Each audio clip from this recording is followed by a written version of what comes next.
Good evening, ladies and gentlemen. My name is Nocta and this is Elysium. Forget the name for a moment. Okay, so what did I want to do now? Oh yeah, I want to talk with the mercenaries. And talk to Banana, or what's his name as well, for the key of that door. I don't know why, I don't remember at all. But I'm gonna do that. Please don't tell me we're crash. Please. Okay, good.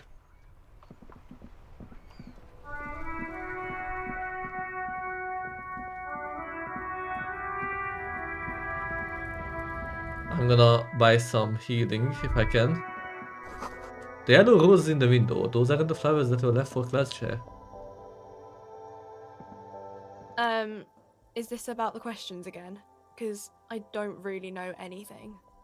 Does Frit have a warehouse in the back of the whirling rags? A warehouse? I don't know. Maybe. She scrunches up her face into an expression of consummate adolescent skepticism. Fine. Frit doesn't have a warehouse. Just a little back room here. Okay? Well, it was worth a try. You see several packaged raincoats fill a low shelf beneath a display of croissants and juice bottles. The raincoats are transparent, except for the big Fritta slogan on the back. The packages are small, discreet, sloppily stacked, making them easier to take unnoticed. No need to worry about them. The girl delves into the magazine. Hair covering her face, vision obscured. She cannot see your hand move. Try to grab a package, any one of them, slip it up your sleeve. Oh no. I said don't let it fall out with a thump. What did you do? Did you? The girl stares at the package lying on the floor. It looks a little sad as it lies in the dusty floor. I mean, I didn't just see a middle-aged man try to steal a 4 Real raincoat, did I? No, you didn't. I didn't do it. The clerk stares at you, but doesn't say a thing for a moment or two. I mean, it doesn't even cost that much. Like, why would you want to fuck with Frit over something like this? She says, fuck with Fritta, like it's a saying, or she's quoting someone. Maybe you could ask her about this later. Fucking with Frit is dangerous, you know. Just leave it there. I'll put it away later. Ooh, I got some new information. Is this about the questions again? Because Yes. I don't really know anything. But I can tell, but anyway. You said I wouldn't want to fuck with Frit. Why? Because Frit has an army. Hold on, an army? You mean like mercenaries, ready to kill people? Yeah, like 2,000 or so. She says it as if it's completely natural. But why would Frit need an army? It's just a corner shop. I don't know. It stops people from robbing Frit, I guess. If they know there's an army, I mean, I wouldn't want to fuck with them anyway. Well, that's what the cops are for? You think the police, like, bother catching shoplifters? Frit polices themselves, so, yeah. Anything else you wanted? You better No. behave yourself in this Fritta, or who knows what will happen. Okay, that's interesting. The company has got the mercenaries. Can I buy medicine, The please? tear machine stands in the corner. A sign says, 1 bottle equals 10 cents. Excuse me, I have the tear bag but no tear. Can I still use the tear machine? No. You need tear to use the tear machine.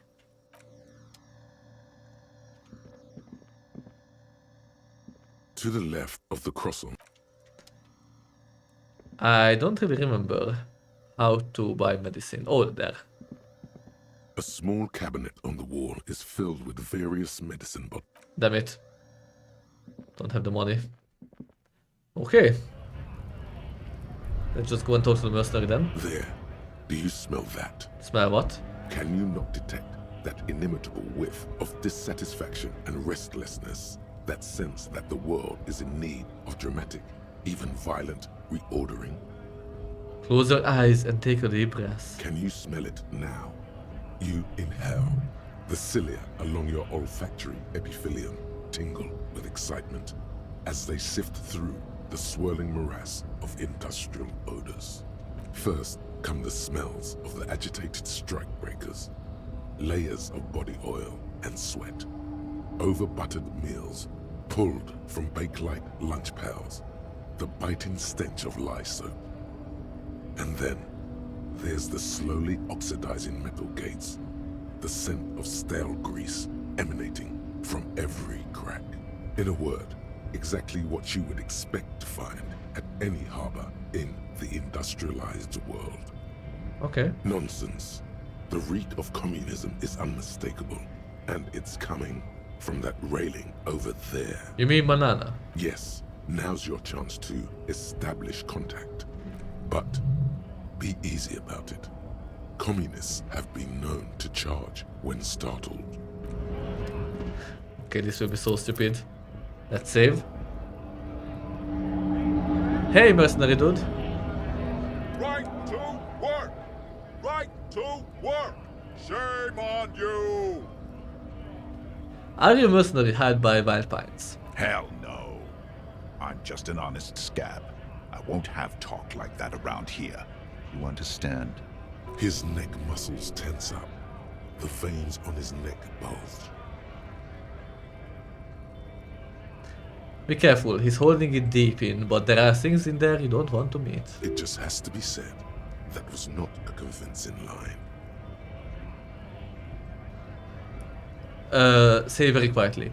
Is there a tribunal being convened by any chance? Fucking He breathes out slowly, his giant chest deflating and his mouth slightly opened. I'm going to interpret that as a yes. There's a tribunal, and it won't be long until it's ready.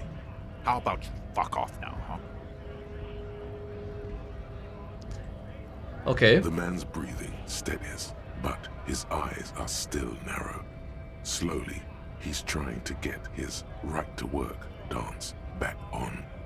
I think you may be able to help me decipher some tattoos. Don't think so. He grunts, barely glancing at it. Suddenly, this feels like a really, really bad idea. It was on your corner. We are investigating a murder. These tattoos were on the victim's body. Of course, yes, forget about it. It was on your corner. Wordless, he takes the photo and looks at it. Grey eyes dart back and forth on the glossy surface. His face is unmoving. You see dead flesh in colorful rivers of polychrome, melting skin and hair. Fucking loincloths. Really did him in. After a while, he cranes his head side to side and signs. Loincloths? Yeah. He's clenching his teeth. There is silent pressure behind them. Can you tell me what the tattoos mean? What it means. He points to one tiny star in the web of lines, away from the man's heart, almost on his stomach. I can tell you what this one means. Only one. He squints at his You want to teeth hear so what small. happened here? Yes. Our colonel is deep in the bush here. Deep in the fucking bush. In Benito, 41. Monsoon season. He's on a reconnaissance mission. Benito is one of the inhabited islands of the Seminoles archipelago near the Pale. Covered in jungle, it was anchor point for the Seminoles nationalists in the proxy war held on the islanders' territory. He spent a month behind enemy lines, scouting kipped villages. Nothing but fucking bugs and snakes for fun. Men are getting restless. There's talk of switching employers. He licks his lips as if drunk suddenly. With some strange emotion. This is about to get really graphic. Last moment to back off. Don't interrupt him. Our boy. He's only a captain then, but he knows how these men think. If they don't see action soon. His voice gets strangely quiet. A long, long way from right to work, his gaze pierces the paper. At dawn, he comes upon two kids, breeding in the bushes by the river. Or maybe they weren't breeding.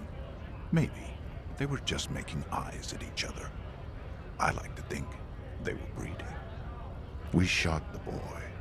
He was useless, but the girl, she was nice. A little fat, you know. But not. She was quite the Fuck. entertainment. for the week she lasted, expired in the hands of Sarge Mason. The kind of guy who'd make Chief there shit his pants and cry like a bitch. God. Mason couldn't let go. Cut the tits off her cold body and fucking ate them. Said primitive spirits were watching over him now. Drowned in a creek a week later. Spirits my ass. Holy shit, this went south very fast. Something stirs in your stomach. There's a word on the tip of your tongue. Colorless, odorless. It's... You were there? No. I was in the domain. In Jamrock. Being a bouncer. You're not really a scab leader, are you? Fucking mask is getting sweaty. I want to take my mask off. But He He's shrugs. under orders. And orders are orders. Can I have it back? go ahead. He turns All right towards the now. gate. Free commerce! Keep the goods flowing! On the photo in your hands, the dead man's skin is studded with stars. Tens, hundreds of them, littering his dead skin. I'm just going to leave now. Okay, we got some information. Very fucked up information, but at least we confirmed that this guy is definitely a mercenary. Hey, Banana. So, how'd you like our harbor? You've been in there, he means. Talked to the boss man too, probably. Was nice enough. It's but a rest area on the path leading across open plains. He notes solemnly, then returned to you. A wide smile adorning his face. Right. You talk to the boss, eye to eye, like men of the plain. If you have any more questions, I'm set to talk. Attempt to establish contact. Listen, brother, there's something important I need to talk to you about. Everyone said you have a key to a door. A key, huh? What door is this key supposed to open? He said it belonged to a weasel. Oh, say no more. I got you. He taps the side of his nose with a little wink. I got that key right here. And let me tell you, it's mighty good of you to help us out during the strike. Working class solidarity, as they say. I saw an opportunity and I took it. I'm hustle grinder. I heard something about weasel and it didn't sound like a local polar weasel, if you know what I mean. I'm not opening this door for myself, I'm opening it for all working men. Not really doing this for political reasons. Oh, so the none of the above type are you? I get it, I get it. I like to keep my distance too. But it doesn't matter. It's a good thing you're doing. Thanks. What you're looking for is a basement door behind the greenhouse. That's behind the whirling in rags. That's all I know. Our organization is what you call compartmentalized. Means we keep out of each other's business. Where did you get the key from? The janitor gave it to me. Nice fella. We talked about life and things that really, truly matter. His gaze wanders off into a distance. None of this mess we're in. This jiving and juggling. What's it for? To feed our children, I guess. Anything else I should know about this task? This weasel person, when he will be home? I'm more of a philosophical doppelganger. I like to talk about the big picture stuff. Who I am, who you are, what we are fighting for. The man takes a big sip from his flask. He means he's not going to tell you, cause he doesn't know. But he will shoot his mouth off with you now that you're working for Everard. Who he is, and what they're fighting for. This is interesting. Ask him about the Hardy Boys. Actually, do you know anything about the Hardy Boys? Los Ardis? They're an independent militant group. A bit too high-strung, but it comes with the responsibility. They're sort of like you. Preserve the rule of law and all that. Except it's Everard's law. But really, they're just like you. Is he actually comparing you, an officer of the law, to some neighborhood vigilantes? Come on. He's just trying to keep the peace. Gonna let it go. The man whispers a jaunty tune. A coastal breeze ruffles his hair. Why are you striking? We're negotiating our share. Your share. Aye. He seems pleased with himself. Wait, so not wages or pensions or... This stuff, they already covered. Shouldn't you be grateful then? It's a lot more than most people have here have. Never grateful. Were we ever grateful, we'd have nothing. You fight for every piece. How large a share would you like? All of it. However, right now we want all the harbor workers to be on the company's board, so they could take part in the decision-making process. That sounds a bit too much. This seditious talk sounds like communism. Just so we're on the same page, communism is basically wanting to kill the rich people or deporting them to a labor camp in southeast Grad. But don't say that out loud if you're a communist. Okay. Are you a communist? No. I don't It was think I'm a simple. communist. Seeing something of value and saying I want it all to myself is a much older and simpler notion. No science to it at all. Even a weak child can think it. The only things holding someone back are I can't and I shouldn't. But the stuff you do aligns admirably well with the World Republic. Why not call yourself a communist? I have nothing against communists. They are honorable boyaderos. And they have Takes good a swig. analysis. But my own code serves me well. If my code starts failing, a code can fail a man as well as a man can fail a code, then I will have to submit to a new one, which may well be communism. It sounds like you are a communist who thinks he isn't doing enough to call himself one. See, I am primarily a lazy person. Looks very amused as if thinking about some private joke or mystery. No doubt he's communist enough to call himself such, but he won't. Why is that? He likely believes that when someone has radical ideas, he should still rather present himself as a self-interested moderate, not as a missionary of a minority ideology. Because... It might come in handy to present ideas as a part of reality, the only reality that exists, instead of some abstract true form. On the other hand, he's not lying when performing this sleight of hand. He's a self-interested moderate. basically you are a self-interested moderate. That's one way to call it, friend. An unnecessarily complicated way. The boss man, Everard. What can you tell me about him? I think it's best you make up your own mind now that you've met him.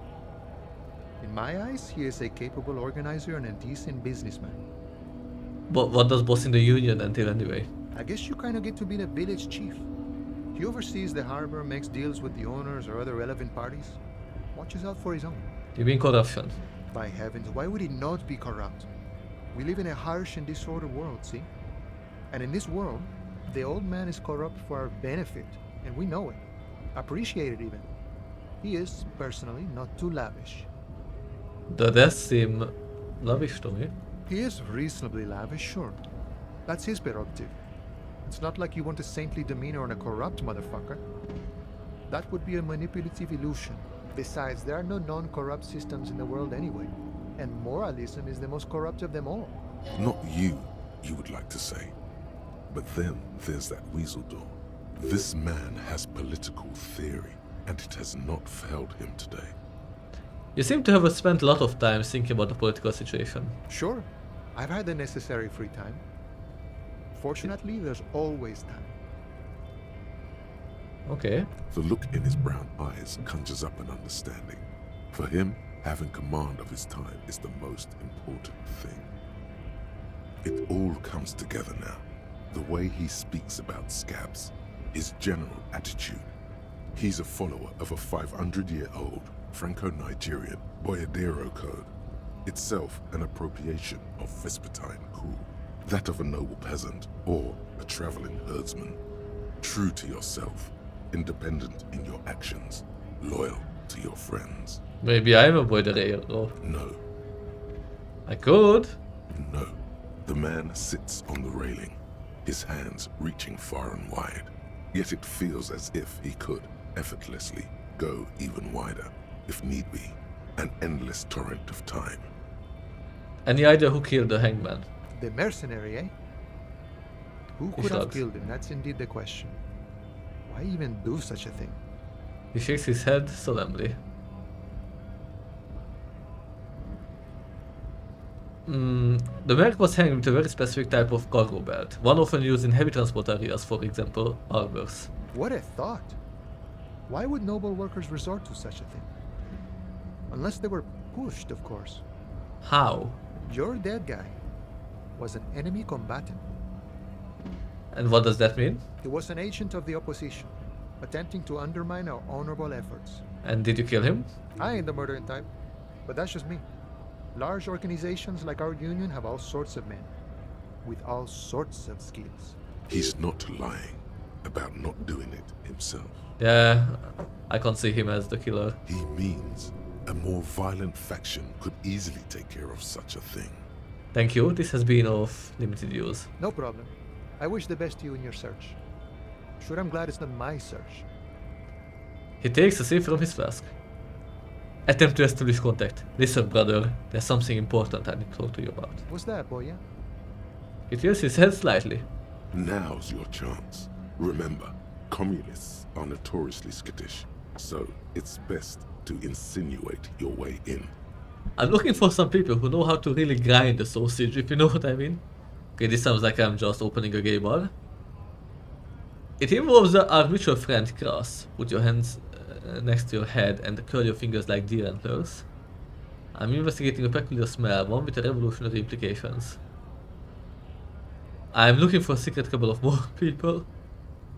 I'm investigating a peculiar smell, one with revolutionary implications. Could be coming from one of the jam lorries. Cargo's been sitting out for a while. He seems there and looks towards the roundabout. Well, that didn't work. It involves our mutual friend Kras.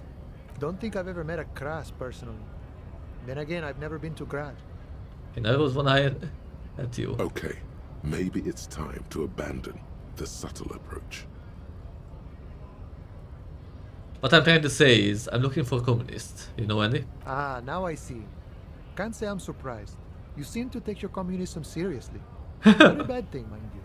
It's good for a man to take time to think about the whole socio-political world picture. So you've given up copying and now you're hunting comunistas. Care to say why? I'm not hunting communists, I'm trying to get organized by them. I'm on sort of a quest to develop my political potential and I need their help. Honestly, I had a weird dream and now I need to get to the bottom of it. I'm on a sort of a quest to develop my political potential and I need their help. A fellow plains roamer in search of greater understanding. A classic story. He nods approvingly. I wish I could help. Unfortunately, I don't know many comunistas. I know you said you are not really a communist, but aren't you actually a communist? I thought you guys were all communists. Some are, some aren't. It's a big institution, room for all kinds. Comunistas, feminist supremacists, even an anti-institutional boyadero. There is warmth in his voice when he talks about the Union. Whatever his personal politics, this is his home. Alright, so if he isn't personally a communist, he's definitely hanging out with them. Ah, but you know I did meet a genuine ideologo a few months ago. Perhaps he's your guy. What's an ideologo? You know, a guy with a theory. Someone who likes to pit his theory against other theories in deadly theory combat. How did you meet him? It was late one night as I was leaving the harbor. He was waiting on the corner in a bright white jacket. Classic Sarameritian style. He asked me for a light. We shared cigarettes.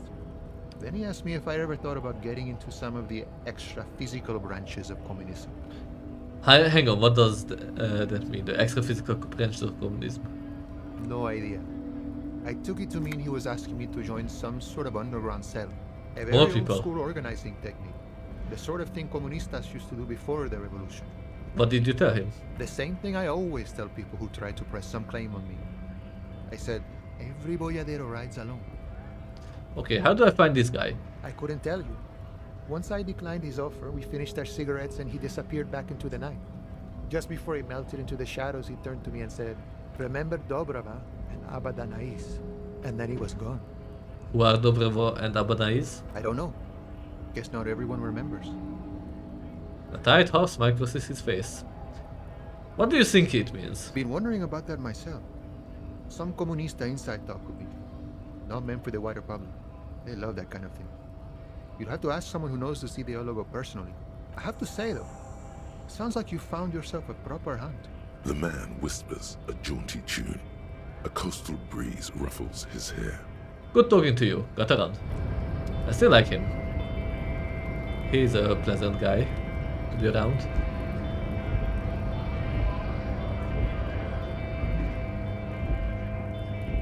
Okay, so I should check out that room.